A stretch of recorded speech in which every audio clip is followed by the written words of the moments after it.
اللہ علیہ وسلم کی طبیعت کچھ خراب رہنے لگی تھی. آپ صلی اللہ علیہ وسلم نے کچھ کام کیے ہوتے, آپ بھول جاتے کہ میں نے کیے ہیں. بعض کام نہیں کیے ہوتے, آپ سمجھتے کہ میں نے کیے ہیں. بعض دفعہ اپنی زوجہ کے ہاں جاتے, بھول جاتے کہ میں ان کے ہاں گیا ہوں. بعض دفعہ جس کے ہاں نہیں جاتے تو آپ کے ذہن میں یہ ہوتا میں ان کے ہاں گیا ہوں. تو اس قسم کی بھول چوک کے واقعات ہونے لگے. تو آپ صلی اللہ علیہ وسلم کو احساس ہوا کہ میری طبیعت ٹھیک نہیں ہے. تو آپ صلی اللہ امہات المومنین کو بھی احساس ہو گیا.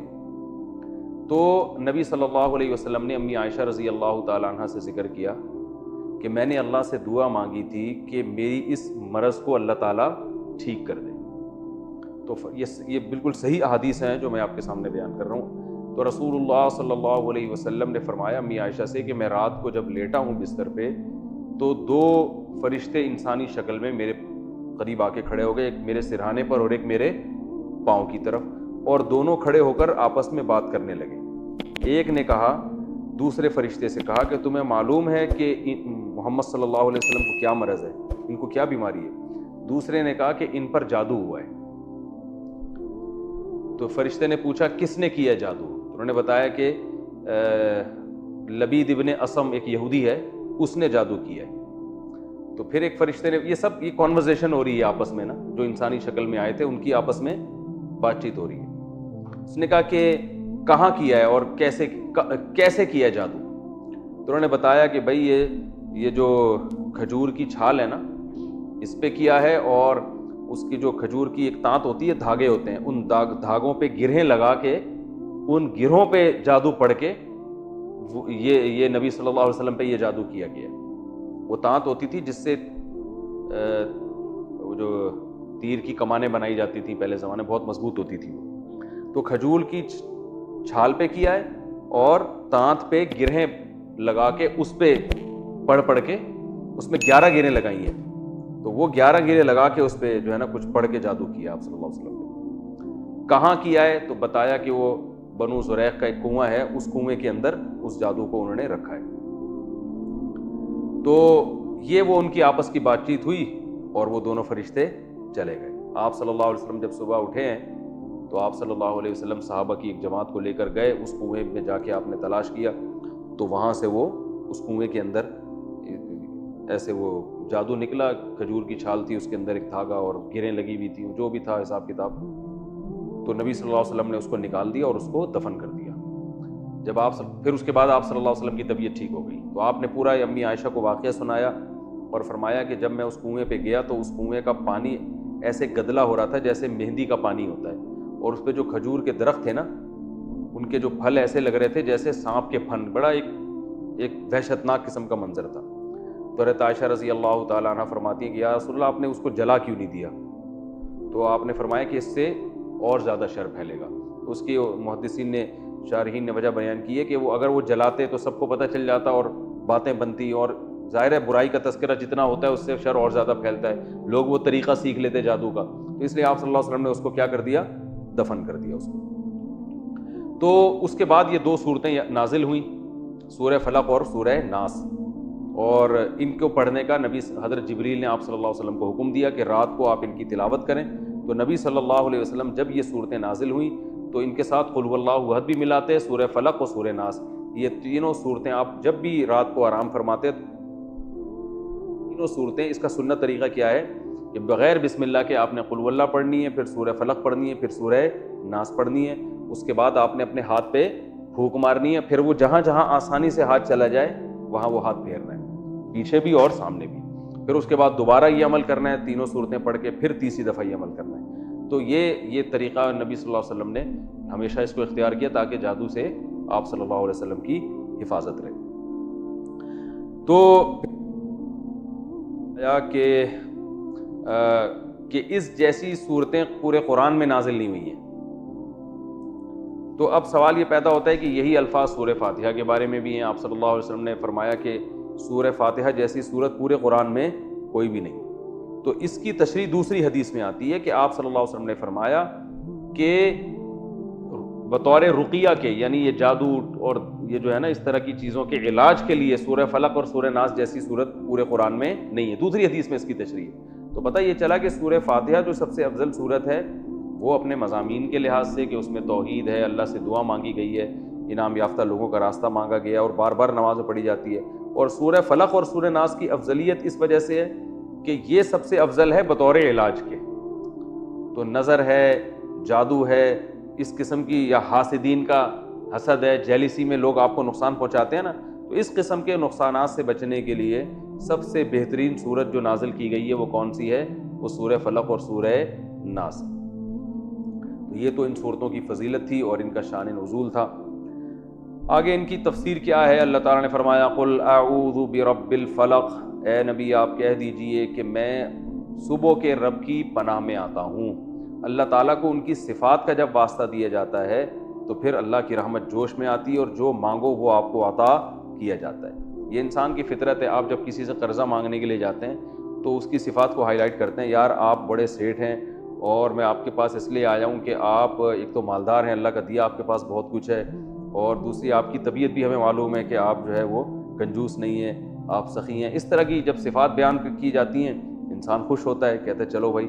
تو اللہ تعالیٰ بھی یہ چاہتے ہیں کہ مجھ سے جب کوئی دعائیں مانگو تو میری صفات کو ہائی لائٹ کرو. پھر جس طرح کی دعا منگوائی جاتی ہے نا, اللہ تعالیٰ وہی صفات کو اپنی ہائی لائٹ کرتے ہیں کہ میری یہ والی صفت کو ابھی سامنے رکھ کر دعا مانگو تو میں تمہاری دعا قبول کروں گا. تو اللہ تعالیٰ نے کیا کہا کہ پہلی بات تو میری ایک صفت ہے رب, رب کی صفت یوں نہیں کہا قل اعوذ باللہ.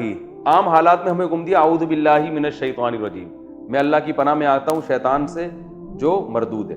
یہاں کہا گیا برب الرب, رب کہتے ہیں پالنے والا. تو جو کہ بہت بڑی چیزوں سے پناہ مانگی جا رہی ہے نا, بہت زیادہ چیزوں سے, تو رب کہتے ہیں پالنے والا. جو پالنے والا ہوتا ہے نا, ایک ہوتا ہے پیدا کرنے والا اور ایک ہوتا ہے پالنے والا. پالنے والا کیا کرتا ہے کہ وہ آپ کے ہر چیز کا خیال کرتا ہے.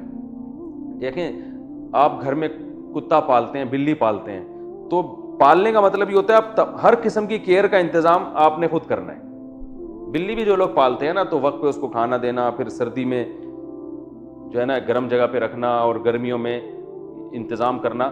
ماں باپ اپنی اولاد کو پالتے ہیں تو ایک ایک چیز کا خیال کرتے ہیں نا, اسے بچاتے ہیں سردی سے بھی, گرمی سے بھی, بچوں کو روڈ پہ کھلا نہیں چھوڑتے ایکسیڈنٹ سے بچانے کے لیے.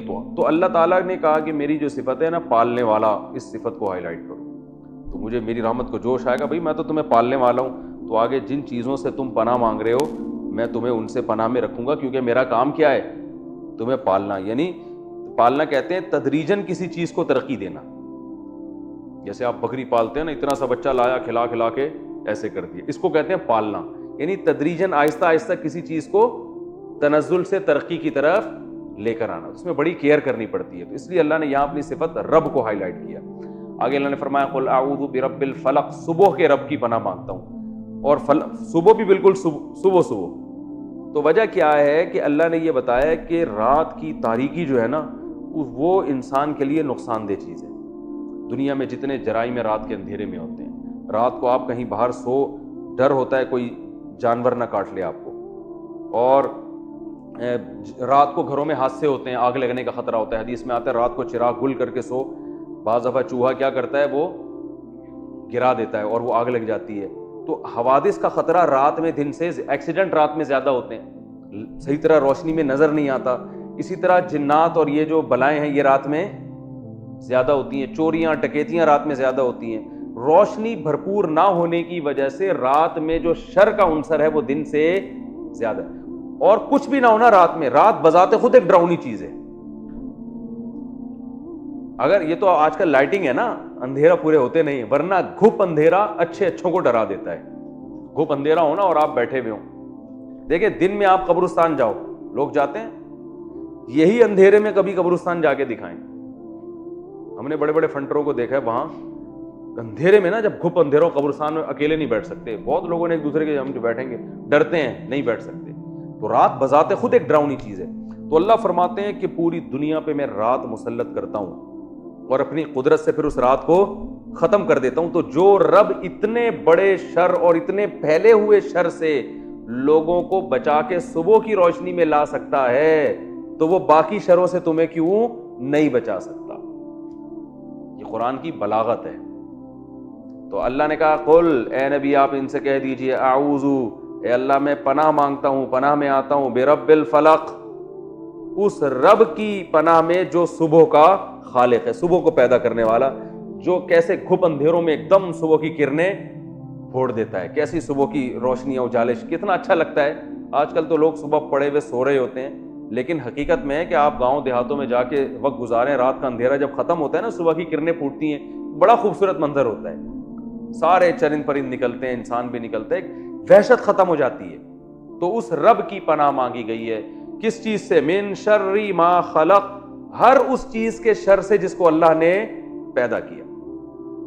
تو آگے اس سورہ فلق میں 3 چیزوں سے پناہ مانگی جا رہی ہے, اور سورہ ناس میں ایک چیز سے پناہ مانگی جا رہی ہے. تو بطور توحید کے پہلے اللہ نے ایک عمومی کہ تفصیل تو بعد میں, اس کو کہتے ہیں تخصیص بعد تعمیم. یہ گاڑے الفاظ ہیں, زیادہ نہ پڑھیں آپ, پھر وہ لوگ بھاگ جاتے ہیں کہ یار یہ پتہ نہیں کیا گاڑا پڑھنا شروع کر دیا صاحب نے. تو من شر ما خلق, شروع میں تو عمومی پناہ مانگی گئی ہے, ہر وہ چیز جو اللہ نے پیدا کی ہے. ساری کائنات میں کوئی بھی نقصان پہنچانے والی چیز ہے نا, تو جنرلی سب سے پہلے اللہ سے کہا گیا ہے کہ اللہ ان تمام ہر چیز کے شر سے مجھے کیا کرنا ہے, تو نے اپنی پناہ میں رکھ, مجھے اپنی حفاظت میں لے کے ہر وہ چیز جو تو نے پیدا کی اور اس میں شر کا عنصر ہے, اس سے مجھے کیا کر لے, بچا لے. پھر آگے کچھ چیزیں ایسی ہیں جن میں شر زیادہ ہے اور ان کا شر عام طور پہ نظر نہیں آتا. دیکھو شیر ایک ایسی چیز ہے جس کا شر نظر آ جائے گا, اس میں پہلے سے لوگ احتیاط کرتے ہیں, اس میں پناہ مانگنے کی ضرورت نہیں ہے. جنگل میں جب آپ جاؤ گے نا تو پہلے سے شیر کا ہے, میں تنزانیہ کے جنگلات میں گیا, وہاں شیر بہت ہیں, تو پہلے ہی سے ایسی گاڑی لی گئی, ٹھیک ہے نا, جس میں پنچر ہونے کا امکان نہ ہو. پتہ چلا وہاں پنچر ہو گئی, ہوا ڈال رہے ہیں اور شیر آپ کی ہوا وہاں سے نکال رہا ہے. حقیقت ٹائر میں جتنی دیر میں ہوا ڈلے گی اتنی دیر میں آپ کی اپنی ہوا نکل. وہ واقعی وہاں شیر دائیں بائیں گھوم رہے تھے, ہم نے خود دیکھا, گاڑی میں بیٹھے ہوئے شیر گھوم رہے ہیں. وہاں پیشاب کرنے کی اجازت نہیں تھی گاڑی سے نکل کے, تو میں نے 3 گھنٹے اپنا پیشاب روک کے رکھا ہے. انہوں نے کہا تھا سب پہلے سے پیشاب سے فارغ ہو کے جائیں, کیونکہ وہاں اجازت نہیں ہے آپ نیچے اتر جائیں. کوئی بھی شیر حملہ کر دے, چیتا حملہ کر دے, وہ پتہ نہیں کیا کیا جانور گھوم رہے ہیں وہاں پہ. تو وہ لکھا ہوا تھا نا کسی نے کہ آپ ٹرین پہ, گاؤں دیہاتوں میں لوگ ٹرین پہ بیٹھ کے قضائے حاجت کر رہے ہوتے ہیں نا بچے, تو کسی نے بورڈ لگا دیا آپ ٹرین پہ بیٹھ کے اپنی تشریف کو مت دھوئیں, کسی دن تشریف سے ہاتھ دھونے پڑ جائیں گے. ہاتھ سے تشریف مت دھوئیں ورنہ تشریف سے ہاتھ دھونے پڑ جائیں گے, یہ الفاظ تھے. تو آپ یہ شیر ہو گیا, آتی ہو گیا, یہ جو شر کی چیزیں ہیں نا, یہ تو سب پہلے سے کیا کرتے ہیں, ان سے حفاظت کا انتظام کرتے ہیں, پہلے سے پتہ ہوتا ہے. تو ان کے لیے پناہ نہیں مانگی جاتی, بھائی پہلے سے پتہ ہے یار یہ چیز شر والی ہے, یہ نقصان پہنچانے. کچھ چیزیں ایسی ہیں جن کے شر کا پتہ چلتا نہیں اور وہ آپ کی جڑیں کاٹ رہی ہوتی ہیں وہ چیزیں, تو وہاں ان چیزوں کو یہاں پر ہائی لائٹ کیا گیا ہے. تو اللہ نے فرمایا کہ پہلے تو عمومی پناہ مانگو, ہر وہ چیز جو اللہ نے پیدا کی اور اس میں شر ہے تو اللہ ہم اس سے تیری پناہ مانگتے ہیں. من شر ما خلق, اب آگے وہ ان خاص چیزوں کو ہائی لائٹ کیا جا رہا ہے, نمایاں کیا جا رہا ہے. ومن شر غاسق اذا وقب, پہلا رات کی تاریکی کے شر سے جب وہ پھیل جائے, کیونکہ زیادہ تر جرائم رات میں ہوتے ہیں. جادو ٹونے والے بھی رات کو زیادہ یہ کام کر رہے ہوتے ہیں, ٹھیک ہے نا, کیونکہ چھپ کے ہوتے ہیں نا سارے کام. یعنی رات کی تاریکی میں دنیاوی لحاظ سے بھی شر ہے اور اخروی لحاظ سے بھی. ڈکیتیاں اور ایکسیڈنٹ, اور کسی جانور نے, دن میں تو آپ انتظام کرو گے ہر چیز سے بچنے کا, رات میں آپ کو پتہ نہیں ہوتا, کہیں آپ کہیں بھی ہو, کوئی خاص طور پہ گاؤں میں دیہاتوں میں, اور جس کلچر میں یہ آیتیں نازل ہو رہی تھی اس میں تو اور زیادہ اس بات کا خطرہ ہوتا تھا. تو جو ہے وہ کچھ بھی ہو سکتا ہے رات میں. تو اللہ نے فرمایا پہلی بات رات کے شر سے جب وہ پھیل جائے, ومن شر غاسق اذا وقب ومن شر النفاثات فی العقد, پھونک مارنے والیوں کے شر سے جو گروں میں پھونک مارتی ہیں. کیونکہ جادو ٹونا, ایک تو والے کا ذکر نہیں کیا اللہ نے, والیوں کا ذکر کیا. والیوں کا ذکر اس لیے کیا کہ جادوگر جو ہوتے ہیں نا اکثر ایک جماعت ہوتی ہے, کچھ لوگ ہوتے ہیں جو مل کے جادو کرتے ہیں. تو جماعت جو ہے نا عربی میں یہ مؤنث کے لیے, اس کے لیے مؤنث کے صیغے استعمال ہوتے ہیں. تو چاہے وہ مرد ہوں یا عورتیں, لیکن مل کے گروپ ہوتا ہے نا, تو گروپ کے لیے عربی میں مؤنث کے صیغے استعمال ہوتے ہیں. خاص طور پہ نبی پہ جو جادو ہوا تھا وہ ایک جماعت نے کیا تھا باقاعدہ. تو اس لیے اللہ نے فرمایا کہ وہ جماعت جو گروہوں پہ پھونک لگاتی ہے, جادو میں اکثر ایسا ہوتا ہے جادو کہ وہ گروہ میں نام پڑھ کے, اچھا وہ جو نبی پہ جادو ہوا تھا اس میں ایک کنگھی کا استعمال بھی کیا گیا تھا آپ صلی اللہ علیہ وسلم کی, جس میں آپ صلی اللہ علیہ وسلم کے بال لٹکے ہوئے تھے. تو وہ پھر کیا گرہیں لگا کے اس میں کیا کرتے ہیں, کچھ دم جو بھی ان کا ہوتا ہے انٹر پٹر کلی کلنتر جو بھی ان کا, ہم تو بچپن میں جب کسی کو ڈرانا ہوتا ہم کرتے ہیں انتر منتر کلی کلنتر ہو جا منتر چھو ایسے ہم نے یاد کیا ہوئے, اٹھا جاتا پتہ نہیں کیا ہے, حالانکہ ہمیں خود نہیں پتا ہوتا تھا کہ اس کا مطلب کیا ہے. تو ابھی تک ہم پڑھتے ہیں انتر منتر کلی کلنتر ہو جا منتر چھو. تو وہ کچھ بھی گھوڑے بلے ان کے جو بھی ہوتے ہیں جادوگروں کے پڑھ رہے ہوتے ہیں بیٹھ کے. تو اللہ نے فرماتے ہیں اچھا, اور بعض نے کہا کہ نفاسات سے مراد واقعی عورتیں ہیں, کیونکہ خواتین میں یہ جادو ٹونے کا ریشو مردوں سے زیادہ ہے. تو جو مخلوق زیادہ جادو کرتی ہے تو اللہ نے اس کو بتایا تاکہ بچ کے رہو. ساسیں بہوؤں پہ, بہویں ساسوں پہ, پڑوسیوں پہ, یہ ہو رہا ہوتا ہے مارکیٹ میں. میں ابھی جادو کا بتاؤں گا, اتنا گھبرائیں نہیں کہ اچھا آپ کہیں گے اچھا خواتین جو درس سن رہی ہیں اچھا میں بھی کہوں میں کچھ بھول کیوں رہی ہوں آج کل بہت ساری چیزیں. خواتین سوچیں, بہو سوچے گی مجھے بھی, میں بھی کہوں میں اتنے کچھ بھول کیوں رہی ہوں. اس کا مطلب ہے ساس نے اس دن میری کنگھی لے کر گئی تھی صاف کرنے کے بہانے اور پھر وہ کچھ گریں لگائی ہوں گی اور پڑھ کے پھونکا ہوگا. اب کنواں تلاش کر رہی ہوں گی جا کے درس کے فوراً بعد. تو اتنا گھبرانے کی ضرورت نہیں ہے, میں جادو کی حقیقت انشاءاللہ بتاؤں گا کہ کیا ہوتی ہے وہ, تو اتنا ٹینشن لینے کا نہیں. تو اللہ نے فرمایا وَمِن شَرِّ النَّفَّاثَاتِ فِي الْعُقَدِ, پھونک مارنے والیوں کے شر سے جو گرہوں میں پھونک مارتی ہیں. وَمِن شَرِّ حَاسِدٍ, اور حسد کرنے والوں کے شر سے بھی, اذا حسد, جب وہ حسد کرنے لگے. تو تین چیزوں سے پناہ مانگی گئی ہے. ایک تو عمومی ہے من شر ما خلق, یہ تو تمہید ہے ہر مخلوق سے جس میں بھی شر ہو. ومن شر ما خلق ومن شر غاسق اذا وقب, تاریک رات کے شر سے, اور جادوگروں کے شر سے جو اس طرح سے جادو کر رہے ہوتے ہیں. اور تیسری چیز سے پناہ مانگی گئی ہے, وہ کیا ہے؟ حسد کرنے والوں کے شر سے. ہو گیا بھائی, کتنا ٹائم باقی ہے؟ 4 منٹ رہتے ہیں. اصل میں یہ دونوں صورتیں آپس میں کنیکٹ ہیں نا, اور پھر ان میں کیا علمی نکات ہیں.